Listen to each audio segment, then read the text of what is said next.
Yes, family. How we doing today? How we doing today? Yeah, man. I've been watching a few videos, online. People doing their commentary on Kevin Smith, and I've watched a few people, and they watch the points that they're making is valid points, and a lot of people trying to wake up other people to pay attention to what's going on, which is a good job. People doing a great job in this time of great abundant of foolishness. I wanna debate a little bit, and there's a gentleman that did a blog, and he was talking about Kevin Smith and the colors that he have in his background, which he referred to as the pride colors. All right, I didn't get to see the complete background to see if it's a pride color, but I just know the background is colorful. So I wanna reference a scripture, Revelation 4, John vision of him going up into heaven, and he saw God sitting on a throne, and he described God as having the color of a sardine stone.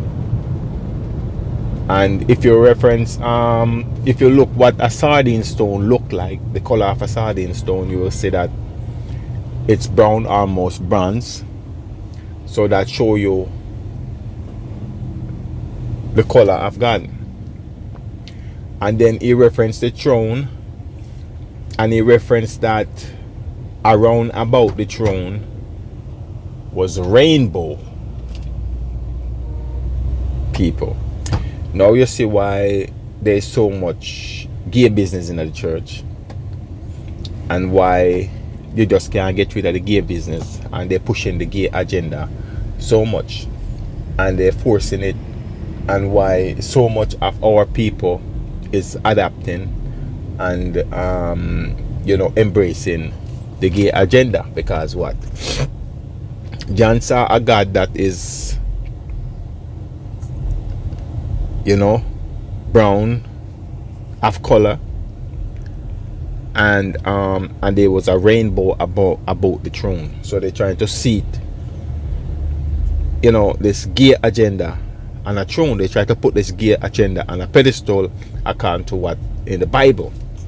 So I'm saying, so when you look about, you go further down, it talk about the way the people would dress.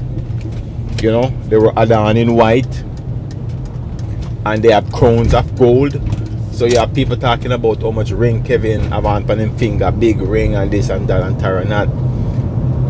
When you read these scriptures, people, there is no wrong in what he did biblically. God give you, he put himself in the status of a God, and the people around him accept him as a God. So if God give you a direct order, or God said to do something and you don't do it, there's a punishment. So when and back in the biblical days, some of the punishment was even death, by beheaded. So when he tell the lady, say, yo, do this, and she refused to do it, that's a beheading. Attempt beheading. They slash her throat, they kill her.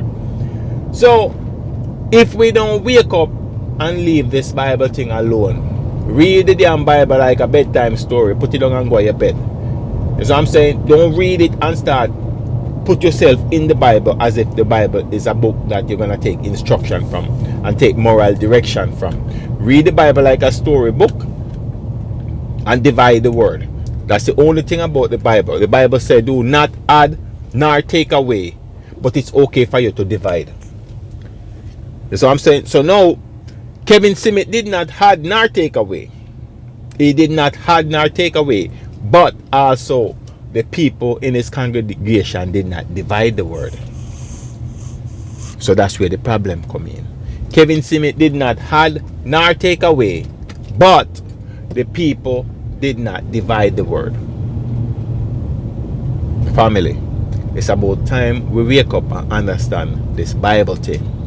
You see what I'm saying? This Bible thing is not a bad book. It's not a bad book. But if you take it literal, you're going to hurt yourself. Or you're going to hurt somebody. Somebody going to get hurt somewhere along the line. Whether it's going to be physical, whether it's going to be financial, or it's going to be emotional. Somebody going to get hurt in the process of the Bible. Because it's designed that way. So I'm saying, now, you got people call themselves worshiping God, but they're worshiping Rome as God. Because what? At the great fall away, where the Christian and the Jewish Christian that was worshiping Rome, that said, who is greater than Rome? Who could go up against Rome? Because at that time, Rome was the biggest empire, you know, owned most of the provinces around the world. So they say, who can go up against the beast? So Rome is the beast. So from that's how long Christian and Jewish Christian has fallen away from worshiping creation and worshiping Rome, worshiping the beast. And the beast has given you a Bible and how to serve him. But in your mind, you're not worshiping Rome, you're worshiping someone else, but you're using the instruction of Rome. You cannot use the instruction of Rome to worship something else. It's not gonna work. You see what I'm saying? It will not work. You cannot use the instruction of Rome to say you're gonna worship something else. The Bible is giving you a specific instruction on how to worship Rome. You see what I'm saying? No, you get a Jesus. They give you a Jesus. I always said Jesus of history is different from the Jesus of theology. No, you get a Jesus of theology that was created by Rome. You see what I'm saying? Da Vinci give you a Jesus Renaissance where they change the color of the apostles and everybody into white. See what I'm saying? Then he used a model of Borgia, which is the Caesar son, and he give you a side view, he give you a view from up down, and he give you a frontal view. 3 views of that Jesus he gave you.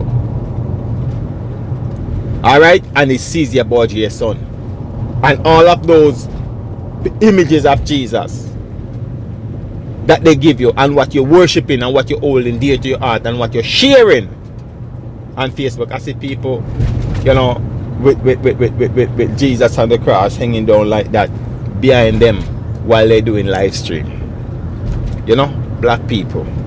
And it really hurt my heart to see that our people so damn brainwashed where they can't pull themselves out of that. They rather be upset with you and they rather be mad with you than to pull themselves back. You know? There's this book that called Making of a Slave. And you see people love to preach and talk about you're in your season. You're in your season. Do you know what the season is? Do you know what seasoning is? As it refers to slavery. A seasoned slave will always be the one to teach another slave how to be a slave, how to be a good slave.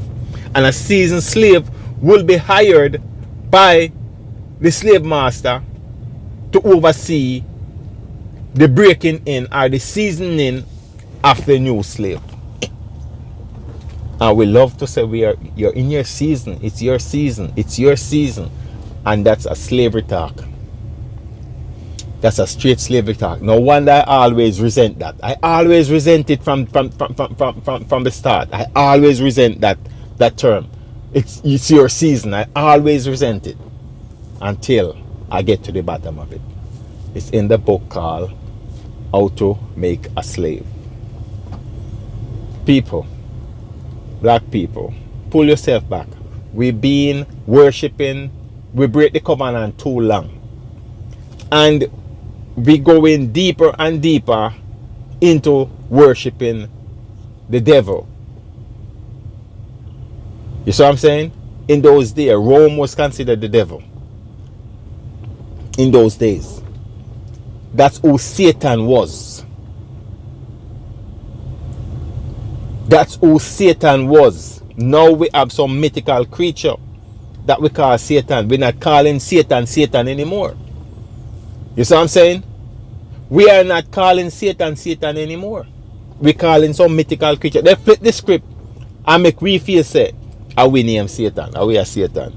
You see what I say? Time to wake up, people. Time to wake up. More pastor go and kill. More pastor is going to kill because what? It's in the program. It's in the matrix.